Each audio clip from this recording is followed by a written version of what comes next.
Sejam bem-vindos ao nosso Rival Talk. Meu nome é Gustavo. Eu sou a Ivana. E esse é o nosso primeiro episódio. Muitas polêmicas. Estamos hoje em 22 de agosto de 2021. Foi uma semana conturbada. Exatamente às 7h15 da noite, tá? Foi uma semana extremamente conturbada. A gente teve o problema com o Talibã no Afeganistão. A gente teve Luísa Sonza, importante. Luísa Sonza, um papo importante. E eu queria começar, Ivana, conversando com você sobre qual é a sua visão sobre o que está acontecendo hoje no Afeganistão. Bom, primeiro eu vou dar um breve resumo do que rolou. Desde 2001, quando houve o ataque às Torres Gêmeas nos Estados Unidos, o governo dos Estados Unidos colocou tropas lá no Afeganistão para que não houvesse mais esse tipo de ataques e trazer uma segurança para os Estados Unidos. Beleza. Isso durou 20 anos. Todos os governos mantiveram as tropas lá.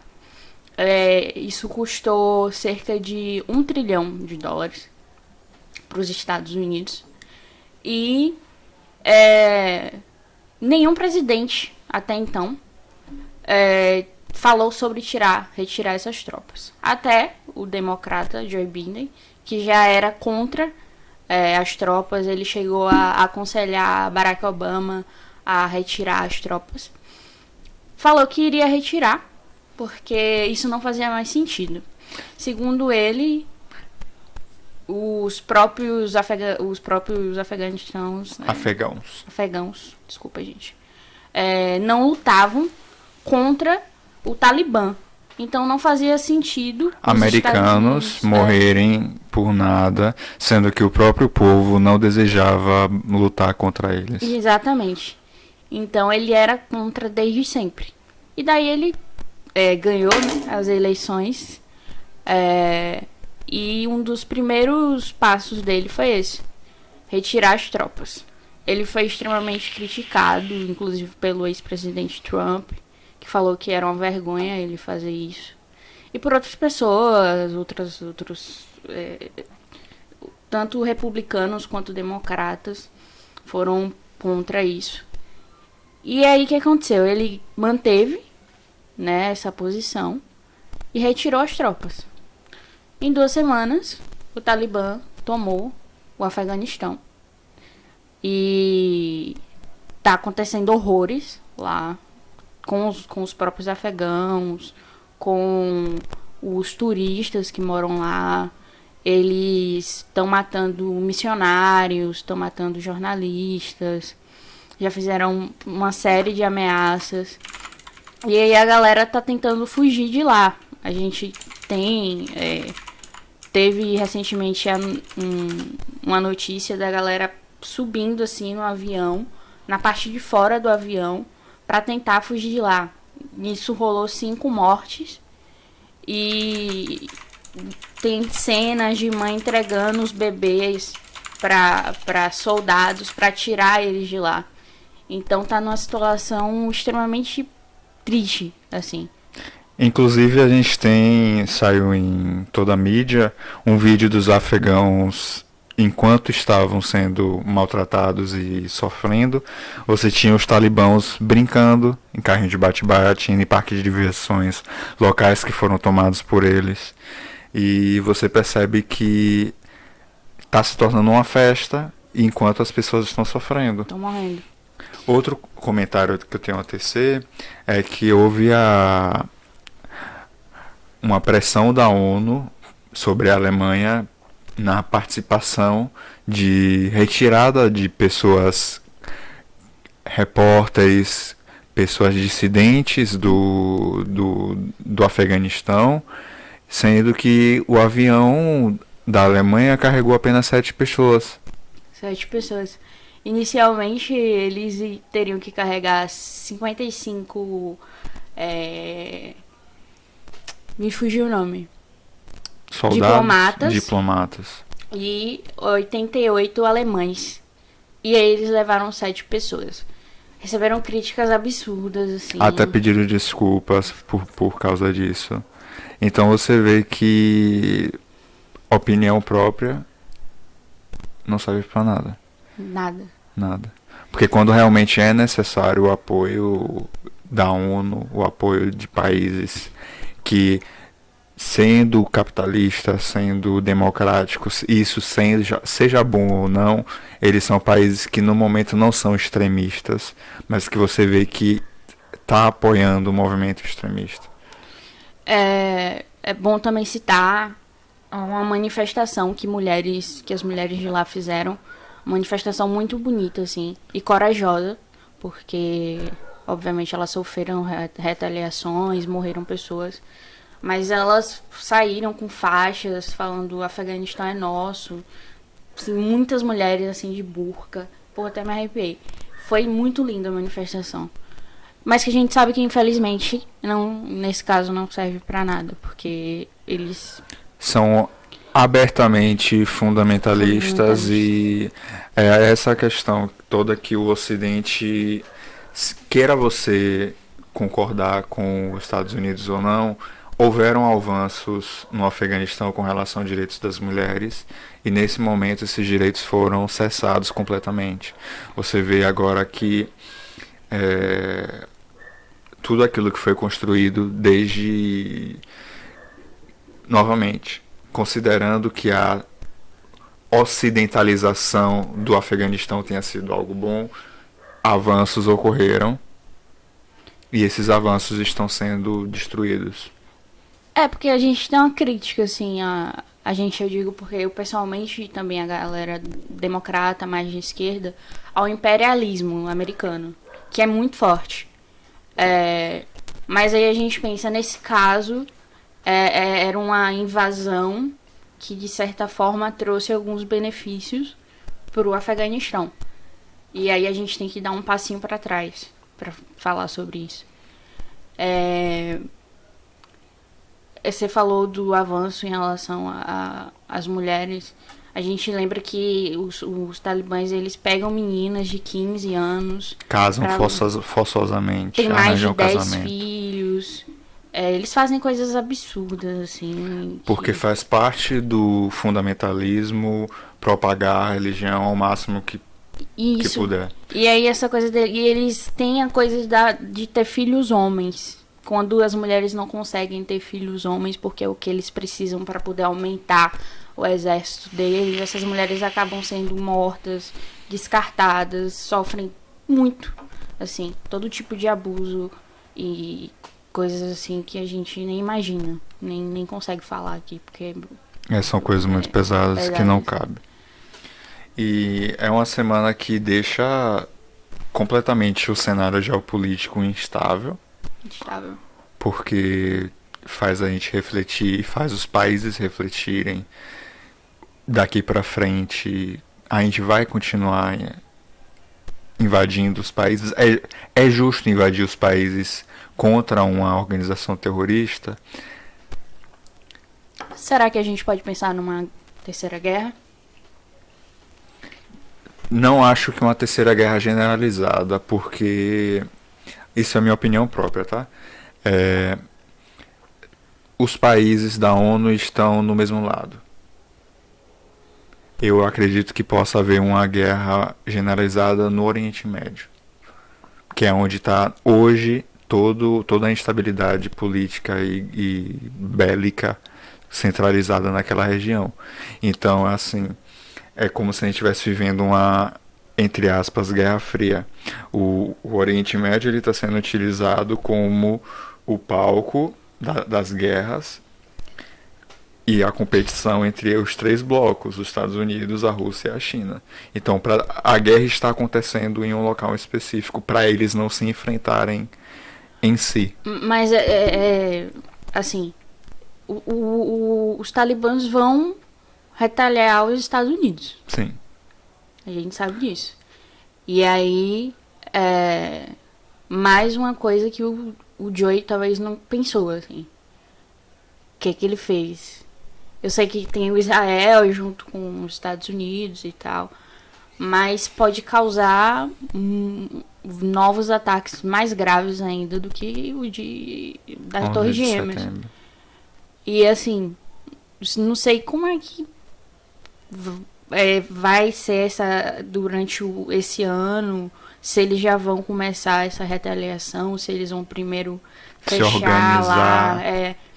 E eu acredito que vai ser uma retaliação muito, muito, muito grande. Muito forte. Muito forte, porque foram 20 anos que os Estados Unidos estiveram no território deles.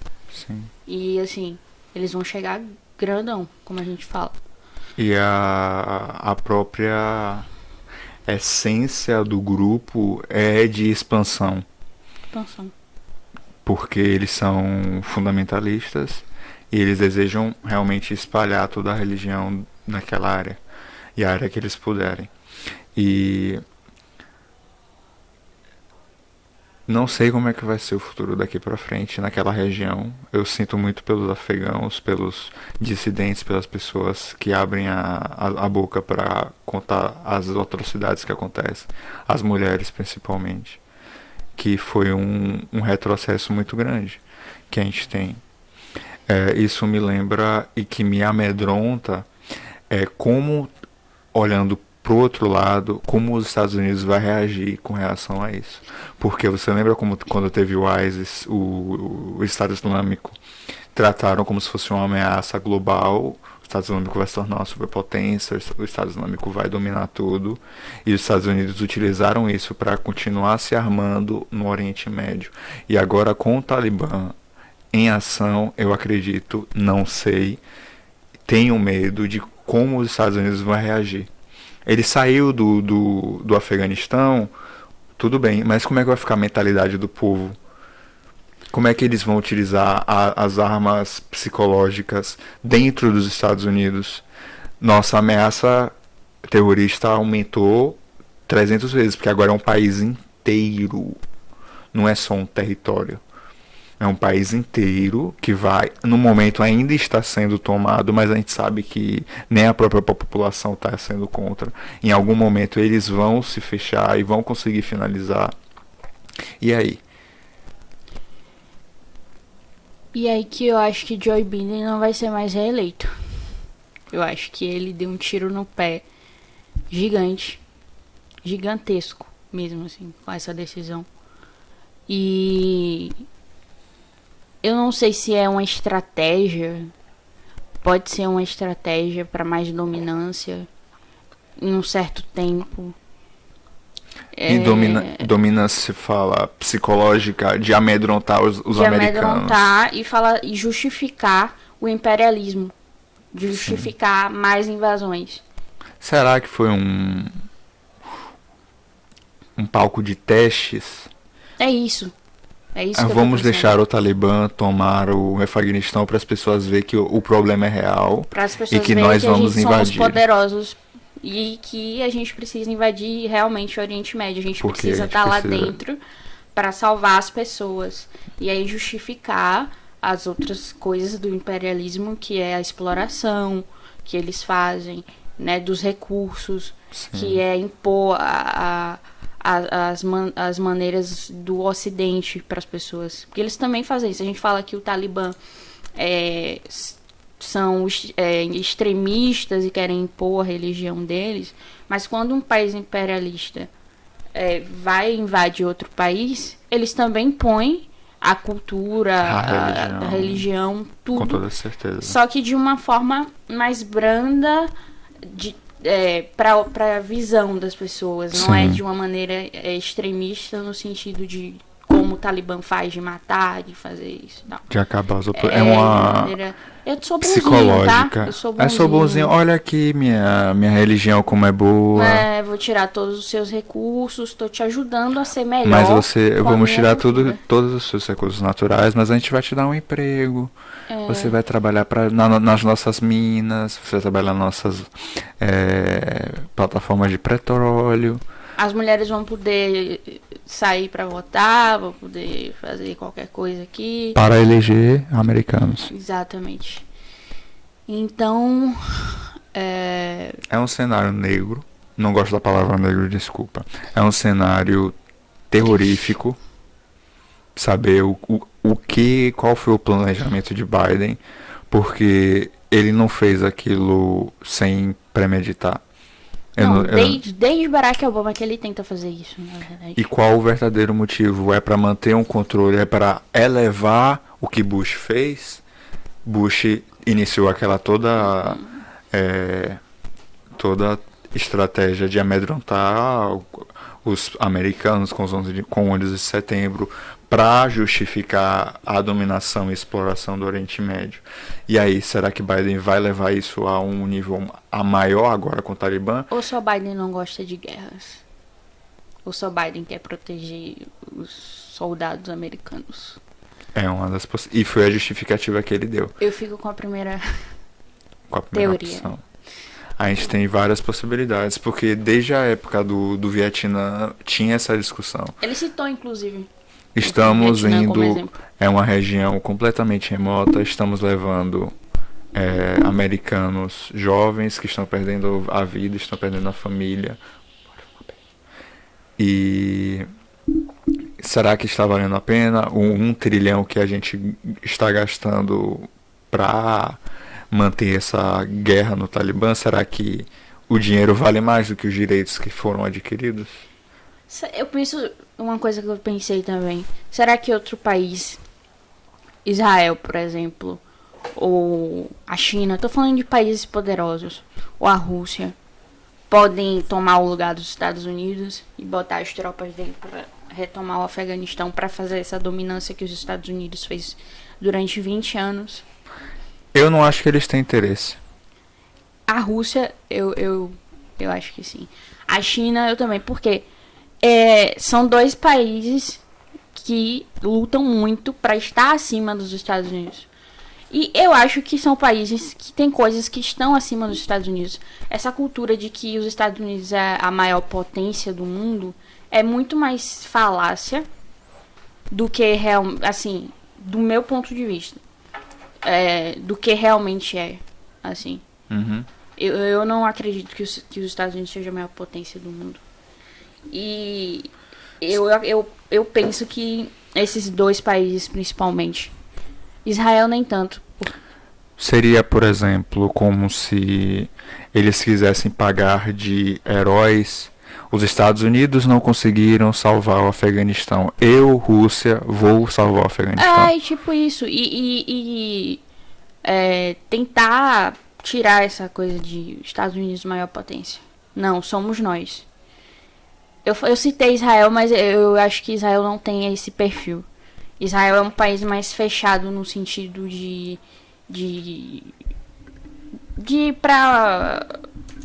imperialismo, assim. Eles são imperialistas, mas eles são os imperialistas que querem ser bonzinhos. Eles não são os imperialistas como os Estados Unidos que exploram, vão pra guerra, assim, matam mesmo e tal. Sim, entendi. Eles têm um perfil mais fechado, assim, nesse sentido. A Rússia não, a China também não. A China é um país muito, assim, tão egocêntrico quanto os Estados Unidos. Você vê isso tô indo para uma vertente um pouco diferente, mas eu estava lendo recentemente sobre o Tibete. O Tibete é um país extremamente pequeno e extremamente submisso à China, a tudo que a China dita, o Tibete respeita. E no Tibete tem uma cultura de prostituição muito grande. Uma boa porcentagem do PIB do Tibete é da prostituição. E a prostituição é proibida pela China. Mas mesmo assim o Tibete continua liberando tacitamente o processo de prostituição. E isso é abertamente demonstrado. Então, assim, você vê que tem o mesmo tipo de dominação que acontece com os Estados Unidos em países da América Central, países que são fantoches, não no sentido da Segunda Guerra Mundial, mas são países que, como eles têm aquela dependência comercial dos Estados Unidos, eles precisam ouvir os Estados Unidos. A China também tem. A Rússia também tem. Cazaquistão, Quirguistão, os países próximos ali que eram da União Soviética, tudo ainda servem à Rússia. Sim. Não tem voz. Não tem. E o poder bélico deles também é muito grande, cara. Muito grande, muito. Não tem Não comparação. tanto da China, mas da Rússia. E eles estavam, inclusive, vivendo uma guerra civil por esse período, não sei como é que tá agora. E tantas coisas podem acontecer depois dessa decisão, assim. É um mar de possibilidades, opções. Assim. E o que resta é acompanhar. E, assim, o que me preocupa também, tá um frisson agora, porque Estados Unidos, né, saiu do Talibã, do Afeganistão. Só que me preocupa se depois disso, desse hype, se a mídia vai acompanhar o que está acontecendo lá. Porque a gente tem um afastamento muito grande do que acontece no Oriente Médio. A gente não tem muitas notícias do que acontece no Oriente Médio. Se a gente procurar, obviamente, geralmente em sites de notícias independentes, a gente tem uma gama de notícias assim, diária do que rola e tal. Mas os grandes meios de comunicação botam de lado o Oriente Médio e a gente vem pro Ocidente. Então me preocupa também, assim, o que vai acontecer agora? A gente vai esquecer, a ONU vai esquecer tudo que tá rolando lá e se voltar pro Ocidente, como sempre é, entendeu? Até que um outro país decida invadir, ou que comece uma guerra, ou que aconteça uma retaliação pros Estados Unidos. Então, a gente que realmente se importa com as pessoas de lá, do Oriente Médio, fica meio que... sem saber como é que vai ser. O que vai rolar, velho, sabe? E é bem triste, é uma coisa que deixa a gente chateado, assim, porque a galera do Oriente Médio é tratada como se fossem pessoas de outro mundo, outro planeta e tal. Todos colocados dentro da mesma caixinha. Laia, daquela laia que foi construída por Bush, que todos são terroristas. Todos são terroristas em potencial. E que é um povo que é completamente dissidente, pessoas dissidentes. A gente não, assim, eu digo a gente, o Ocidente criou, né, esse pensamento que eles são pessoas ruins e que merecem ficar lá jogadas mesmo e que dane-se, e quando morrer é legal, ótimo. A gente esquece que existem os fundamentalistas lá, mas existem pessoas legais, famílias. Essa é a pergunta que eu sempre fiz pra mim mesmo. Ao redor no nosso convívio social, quantas pessoas fundamentalistas você conhece? Você acha que lá também é assim? Que só pelo fato de ser uma religião diferente torna todas as pessoas fundamentalistas? Exatamente. Eu vou puxar para um caso meu. Eu acompanhava um canal no YouTube e ele era um nigeriano que foi imigrado para os Estados Unidos. E ele fala que a religião é uma porcentagem ínfima da vida dele. E nós, como ocidentais, os Estados Unidos principalmente, consideram como: você é a sua religião. Você é islâmico? Você é islâmico. Você não é um engenheiro, você não é um trabalhador que ajuda para a economia, você não é uma pessoa além daquilo. Você é somente sua religião. Você é um islâmico terrorista e foda-se. E você falou disso agora, puxou pra gente. Assim, eles são fundamentalistas porque eles querem impor a religião deles. Mas a gente não é fundamentalista quando a gente vai numa aldeia. A gente não, os cristãos principalmente, vão numa aldeia e impõem uma religião e batizam indígenas Isso não é ser fundamentalista? Por que Chega- esse fundamentalismo é certo e o deles não é? Exatamente. Porque a gente não vê isso com os mesmos olhos. Sim. Sabe? É uma coisa assim que a gente precisa pensar.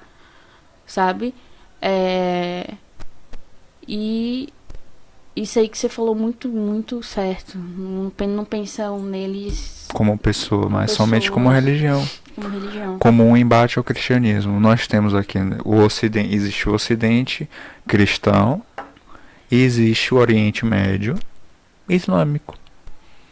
Existe é como se a Guerra Santa nunca tivesse acabado. Essa a visão que o mundo hoje em dia tem. É cristianismo contra islamismo. Não existe união entre pessoas, não existe mais a visão de que é um ser humano. Existe a visão de que é alguém que pensa completamente diferente de mim, sendo que aquela pessoa não é composta pela sua religião apenas. Olha ao seu redor. Tem gente que vai à igreja, ótimo, um domingo, de noite nos cultos, mas a pessoa trabalha, A pessoa tem família, a pessoa tem hobbies. tem Pessoa- pensamentos. A gente não é composto pela nossa religião integralmente. Mas essa é a visão que, inclusive, durante muito tempo eu tive. Eu olhava para o Oriente Médio e falava, são islâmicos. É isso? É porque a gente aprende isso. É isso, são É islâmicos. isso que a gente aprende. E se a gente não sai da caixinha, a gente passa a vida pensando isso. E é o que eles querem que a gente faça, porque isso começou desde a doutrina Bush. Cara, teve um caso, tem um tempo, mas me veio aqui, de um cara, um islâmico, que entrou no avião. E, tipo assim, a galera queria sair, porque é homem-bomba, sabe? Mesmo sabendo de todo o procedimento que se passa pra entrar no avião, pra estar lá. A Toda a galera, checagem de sim, segurança passa por detector de metais. quanto isso é humilhante, cara. Só porque Sim. o cara tava vestido com a roupa que eles têm, o costume. E aí eu fiquei assim, na época Mas aí agora que você falou, a gente tá falando disso, eu lembrei. A gente botou todo mundo dentro, a gente e o Ocidente, dentro dessa caixa. É. E a gente acaba ferrando vidas de pessoas. Que não tem nada a ver. Pessoas Nada a que, sinceramente, tem gente que pode ter certeza no Oriente Médio que nem leu o Islã, nem leu Assim como tem gente aqui que aqui não é que nunca leu a cristão, Bíblia, que que não é um bandista, que a gente, né, enfim, tem várias religiões. tem gente que nunca leu o Corão, tem gente que não faz as práticas de reza que, de acordo com o que foi imposto pra gente, eles fazem. Nossa, que estranho, eles têm que rezar 3 vezes por dia, tem que ficar em jejum em alguma época do ano. Nem todo mundo faz isso. Nem todo mundo faz isso. Pessoas são pessoas, não importa a religião e a etnia. E é algo que eu demorei muito para aprender. Isso eu tô falando de mim. Uhum. Eu sempre, porque na minha vida, eu sempre acreditava que a ideologia, a religião, estava acima da natureza humana. Mas no fim não está. Não está. Por quê? Você vê pessoas que são evangélicos, que são católicos, que cometem atos terríveis. E você vê pessoas que são de religiões ou ideias que são vistas como negativas, como o ateísmo, como o anarquismo, que são pessoas doces. Então, não importa o quanto você imponha na cabeça de alguém, não importa a religião dela, se ela tiver uma natureza boa, ela é uma pessoa boa. Mas isso foi tirado da gente. A gente tem que pensar, islâmicos são terroristas. Islâmicos só querem propagar a religião deles. O islâmico tem filho demais, porque o islâmico tá lá no Corão que tem que ter filho pra caralho, pra espalhar a religião o máximo possível. Pô, aqui no Brasil a gente tem família com 7 filhos, 10 filhos. É pra propagar a religião. é pra fazer alguma coisa, montar um exército pra ali matar. Ninguém pensa isso. A gente linka um traço da realidade, que no caso é ter vários filhos, com a religião. A gente tem dois elementos completamente à parte, sem nenhuma ligação. Islâmicos têm 10 filhos, está no Corão que é para propagar a religião o máximo possível. Aí liga, estão tendo muitos filhos porque na religião conta que tem que fazer. Sendo que os dois elementos não têm ligação nenhuma. Então, é isso que eu queria falar. A situação do Afeganistão já sempre foi, desde a invasão da União Soviética em 1979. É um país que sempre está em guerra. Eu lembro que na minha adolescência inteira, eu pensava em Afeganistão, eu pensava em guerra. Eu pensava em Afeganistão, eu pensava em guerra. Pense em Oriente Médio, pense em guerra. Pensa em Oriente Médio, pensa em guerra e óleo e petróleo e guerra por causa de óleo. Tipo como a gente pensa em África, pensa em pobreza. Fome e pobreza.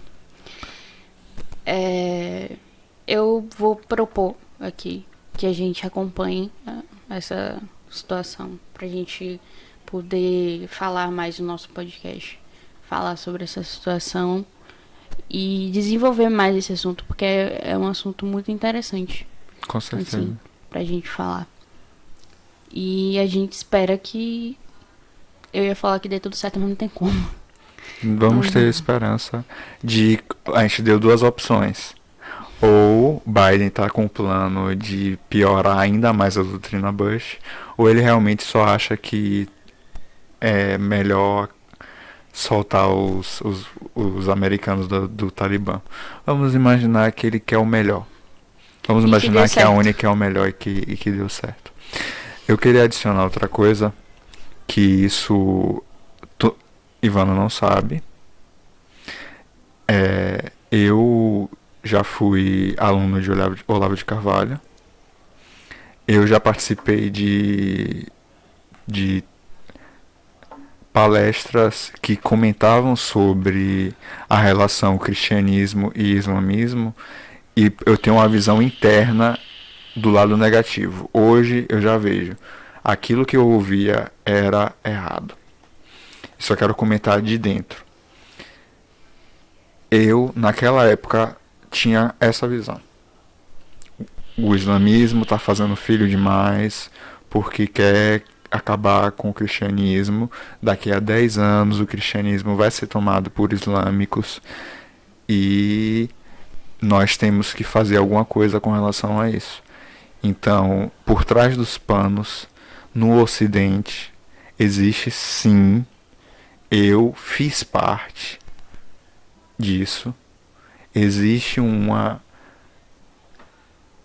aversão a islâmicos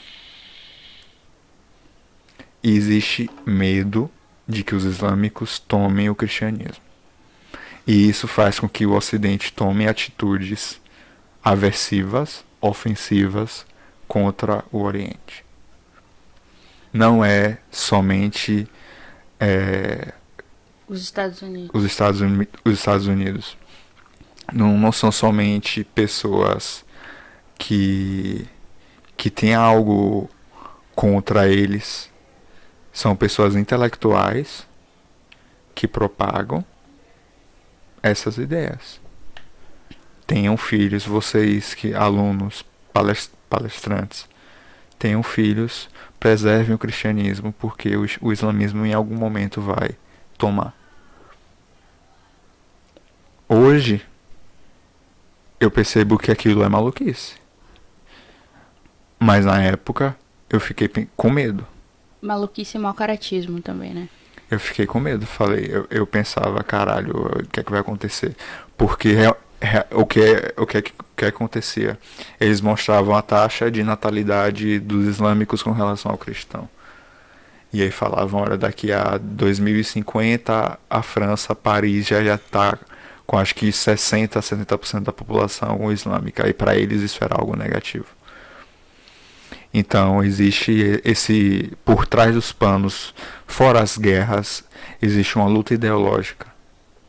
E essa luta ideológica é: o cristianismo vai perder, a gente precisa fazer algo. Acima de tudo, é uma luta religiosa. É. Como a maioria das guerras que a gente teve ao longo da vida, tem um lado religioso. E isso é muito preocupante, porque era para ser uma coisa legal. Cada um tá na sua religião e cada um pensar o que quiser pensar. Religiões, se você for atrás, você vê que várias religiões puxam de outras religiões. Você tem vários aspectos, por exemplo, como o céu e o inferno, que estão em diversas religiões. Por exemplo, o bandismo tem cristianismo dentro dele. Tem. Mas existe uma guerra entre, principalmente, evangélicos e ubandistas. A gente já não vê isso com católicos e ubandistas. É até engraçado isso. E tipo, a gente pensa que é uma coisa bizarra mesmo, assim. É um fanatismo, sabe? Muito, muito grande. É a cegueira religiosa. Para essas pessoas que é uma minoria, a religião é tudo para elas. São fundamentalistas. Porque a gente tanto quanto os islâmicos. Tanto quanto os islâmicos fundamentalistas terroristas, que são a minoria. Então, por trás dos panos existe. É como se a Guerra Santa nunca houvesse acabado. Talvez não acabe. Talvez não acabe. Hoje o que a gente vive é isso. Desculpa, gente, eu sou pessimista. Hoje o que existe é isso. Existem islâmicos que odeiam o cristianismo? Existem. Isso é notório. Você vê em locais invadidos pelo Estado Islâmico, cristãos ou pagavam uma multa absurda para conseguir viver no local ou eram expurgados. Como os judeus matam palestinos por conta da religião. Como cristãos queimam centro-bandistas aqui no nosso país por conta da religião. Então, assim, a gente faz coisas parecidas, iguais, eu devo dizer, só que a gente se coloca... A gente não é terrorista. Eles são terroristas. Eles são terroristas. E é uma visão que se assemelha ao colonialismo. Entende? De... Está certo a gente invadir o Papua Nova Guiné, a África no século XIX, como a gente está avançado, entre aspas, tecnologicamente, é justo. Se assemelha a isso. Muito. E parece um poço sem fundo, sabe? Sim. Um poço sem fundo. A gente fica sem esperança de que isso mude. Eu fico pensando o que pode ser feito para isso mudar. E na minha cabeça eu não consigo. Porque é todo um trabalho de tirar uma cultura de séculos, de décadas, que foi imposto, que a gente ouviu, que a gente viveu. Então, o que a gente pode fazer é só desejar muito e tentar alcançar o máximo de pessoas e tirar essa ideia assim da cabeça dela, sabe? Uhum. De que isso é real, de que isso... E tentar mudar essa visão, mudar essa cultura, para que essas guerras acabem, para que as pessoas possam viver as religiões delas em paz, para que as pessoas vivam a vida delas em paz, porque é absurdo que isso exista. Isso continua existindo. E é o cenário que a gente tem hoje. São múltiplos formatos de guerra. É guerra religiosa, que é como o exemplo que a gente acabou de dar. Você tem ameaças de guerra, entre aspas, física, de realmente tropas e tropas. Você tem por trás dos panos diversos tipos de embates silenciosos. Guerra por recurso. guerra por água, Por território. por território. Então, por mais que a gente hoje tenha esse verniz de que estamos em paz, não estamos em paz. Nunca estivemos em paz. Depois da Guerra Fria, acabaram as guerras se centraram no Oriente Médio. Não. Você continua tendo guerras de outros aspectos. De outros tipos. Guerras frias. Guerras frias em outros campos de guerras ideológicas, propagando o capitalismo contra comunismo, contra anarquismo, contra qualquer outro tipo de divisão, economia mista. Já é um tipo de embate que ocorre. Aqui, a gente viu isso nas eleições de 2018, que a galera falou, né, do antigo governo do PT, dizendo que era um governo comunista, sendo que não era um governo comunista, era um governo social-democrata. E aí o embate foi extrema-direita contra o comunismo, que são duas coisas que não existiam, sabe? Que existiam eram liberais. São fantasmas que criam para justificar atos agressivos. Agressivos e, tipo, no nosso caso, infelizmente, existiram casos de mortes, de agressões por conta disso. E dividiu, assim, o país. A gente deixou de pensar o que a gente quer pro nosso país. O que a gente precisa? A gente precisa de coisas, a gente precisa de moradia, de alimentação, de emprego, de educação. Para pensar que a gente precisa derrotar o comunismo que nunca existiu. Então, são inimigos invisíveis que eles tornam, que injetam, assim, na cabeça que é um perigo muito mais real que a fome. Um perigo muito mais iminente do que a escassez. É muito mais importante eu derrotar o comunismo que nunca existiu do que a gente ter comida na mesa. Sim. Sempre foi assim. Ter segurança. É muito mais importante destruir o opositor político do que melhorar a nação. Sempre foi assim. Eu não vou nem comentar a situação que a gente tá agora. Enfim. Enfim, cara. Acho que a gente encerra por aqui. Encerramos por aqui. Foi um episódio muito produtivo.